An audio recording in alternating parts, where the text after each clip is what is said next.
Dámy a páni, je tu chvíľa, na ktorú sme všetci čakali. Pred chvíľkou to bol kuriér a priniesol nám balík od firmy Drone Republic a v ňom DJI Neo. Watch me go. Follow. Unbreakable. So feel the flow. I'm unstoppable. Predtým než začneme, dovolte mi povedať, že toto video nie je sponzorované. Dron som si sám kúpil.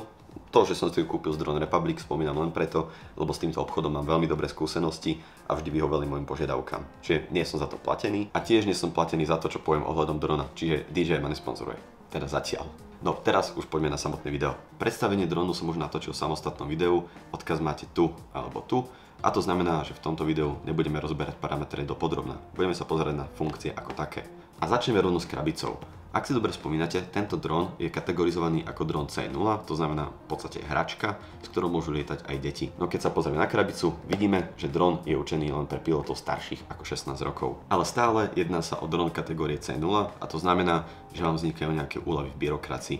Aké to nájdete v tomto videu. Poďme sa ale pozrieť na samotné balenie. Dnes tu mám základné balenie drona, to znamená dron bez ovládača. A v balení nájdeme samotný dron. Začneme príslušenstvom. Som dosť vedavý, čo za príslušenstvo pridávajú k dronu bez hociakého ovládača. Väčšinou tam bývajú rôzne káble na spojenie ovládača a drona. V tomto prípade to bude, vyzerá to tak, že jednu náhradnú vrtuľu, jeden USB-C kábel, pozor, druhá náhradná vrtuľa a mini šroubovák. Čo sa týka papierov, predpokladám, že to bude štandardná záručná doba o tom, ako môžete pomocou drona niekoho zabiť a tak ďalej a tak ďalej. A samozrejme celkom veľký počet DJI nálepiek. Rýchly guide, ako začať. Príručka, ako sa nezabiť pri pilotovaní drona, ako nezabiť niekoho iného. Pre istotu máme ešte extra pridanú aj japonskú verziu. A nakoniec takýto papierik, ktorý vás informuje o tom, čo ste povinní dodržiavať ako pilot v Európskej únii. To by bolo z príslušenstva a dokumentácie všetko. Teraz samotný dron. Dron je zabalený v rovnakom obale, ako prichádza všetká dokumentácia od DJI, takže taký divný plast. A tu ho máme.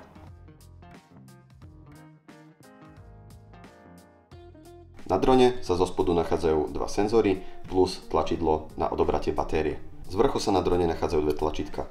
Jedno na zapnutie, druhé na volenie módu bez aplikácie. Dron príde s ochranou vrtúľ, kamery a ako tak pozerám, tak s vybitou baterkou, takže poďme ho najprv nabiť a potom sa pozrieme na jeho vlastnosti. No a dron už máme nabitý, spravil som pár testov s nabíjačkami a najrýchlejšie sa dron nabil za hodinu, no teda približne hodinu, pomocou 30W nabíjačky. Keď som sa pokúšal použiť silnejšiu nabíjačku, 40, 50, 60, 100 alebo 140W, dron už vyhadzoval erorovú hlášku, že baterka je príliš teplá na nabíjanie. Takže najoptimálnejšie je nabíjať dron pomocou 30W nabíjačky. No a teraz už sme vonku pri rieke Nitra. No a zvyšok testu dokončíme na môj telefón a dron samotný. Takže poďme sa pozrieť, ako vyzerá tá vlogovacia funkcia. Takže teraz počujete audio, ktoré je nahrávané približne z diaľky 1 metra pomocou môjho telefónu priamo na dron. Prenáša sa to vlastne pomocou Bluetoothu, takže v reálnom čase, ako hovorím, tak sa to rovno aj nahráva. Som celkom zvedavý, ako dron dokáže z takéto vzdialenosti, čo je približne meter, ako dokáže odstrániť zvuk tých vrtúľ, pretože minimálne pre mňa je to dosť výrazný hluk, takže uvidíme. Zároveň celkom dosť fúka a dron je rozklopaný. Som teraz zvedavý na stabilizáciu obrazu. Poďme ale teraz trošku kráčať a uvidíme, ako dron zvládne so mnou držať krok a ako bude stabilný. Zatiaľ to vyzerá tak, že čím rýchlejšie sa dron hýbe, tým je stabilnejší a tým menej ho vietor ovplyvňuje. Aj keď teraz je nahnutý, dalo by sa povedať, solidných 15 stupňov, takto, doprava, je nahnutý, aby vykompenzoval silu toho vetra, ktorý prichádza vlastne odtiaľ z tej strany. Poďme teraz vyskúšať ale ďalší režim, myslím si, že sa to volá direct tracking alebo tak nejako. Takže poďme vyskúšať ten a uvidíme, ako ten bude vyzerať. Ako pozerám, ide práve okolo nás nejaká staršia babička, tak hádam, začne fúkať. Hop. Práve sa nastala jedna veľmi nepríjemná vec. Ako som natáčal, tak začal fúkať silnejší vietor. Dron začal niesť takto doľava. Musel som položiť ruku vedľa dronu. Problém bol, že dron detekoval moju ruku a myslel si, že pristáva. A nie, že by začal pomaly uvoľňovať vrtuľ alebo čokoľvek, a on ich okamžite vypol a takmer mi padol na zem. Takže som rád, že sa mi ho podarilo zachytiť. Zatiaľ žije. Pokračujeme ďalej. Dobre, takže máme momentálne teraz zapnutý direct tracking. Ako vidíte, dron celkom nepríjemne blízko havoruje okolo zábradlia a dosť nepríjemne sa hýbe. Myslím si, že toto bude asi softwarová chyba. Čiže on pridá, spomalí a som z toho celkom nekomfortný, necítim sa pri tom moc dobre, keď vidím, ako blízko sa k tomu zábradliu hýbe. Skúsim pridať trošku na tempe, pretože som si všimol, že dron čím ide rýchlejšie, tým je stabilnejší. Takže pridáme trošičku tempo a uvidíme, ako to dron môže zvládať. Zatiaľ to ale vyzerá tak, že sa mu to dvakrát nepáči. Tá absencia senzorov neskutočne vidieť.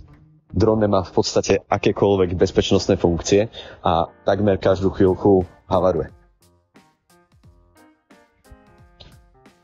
Teraz skúsim upraviť pozíciu drona pomocou joystickov priamo v telefóne a uvidíme, či sa dron trošku spamätá alebo nie. A vyzerá to tak, že dron absolútne ignoruje moje ovládanie. Akékoľvek pohyby sa snažím vykonať, či je to pohyb doľava, doprava, tak to ignoruje. Dopredu, dozadu vyzerá, že funguje. Poďme si teraz ale vyskúšať ovládanie hlasom. Dron stačí mať takto na ruke a povedať začiatočné slova, či je Hey fly, rocket.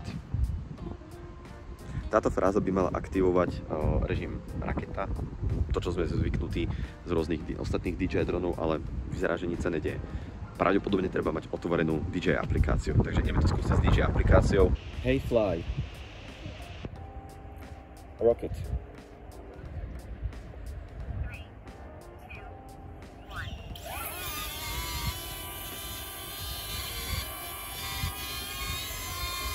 Všimol som si jednu vec, ktorá neviem, či je feature alebo je to bug, ale vlastne keď použijete hociaký letový režim na dronovi, tak dron sa do polovice vyveze, to znamená, že napríklad rocket, dron zletí z vašej ruky, vyletí hore, za ten čas to nahráva, keď sa dostane do finálneho bodu, prestane nahrávať, kúsok zletí a začne nahrávať znova.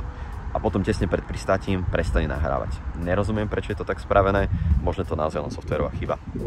No a výsledný stav baterky po približne 6 minútach natáčania, kedy som dron ovládal sám alebo ma nasledoval, plus 5 quickshotoch, tak dronu zostáva 30% batérie, čo podľa neho zostáva na približne 3 minúty letu. Podľa mňa celkom fajn, vzhľadom na to, že dosť silno fúka a je 16 stupňov, aj keď pocitovo je o mnoho chladnejšie. Ale aj tak myslím si, že minimálne ďalšie 2-3 baterky by sa mi zišli. A toto je na toto video všetko. Dúfam, že sa vám video páčilo a ak chcete vidieť podrobnejšie použitie tohto drona, hlavne pri športe, tak mi nezabudnite dať odber, pretože s ním mám veľké plány. Tak sa zatiaľ majte a čaute.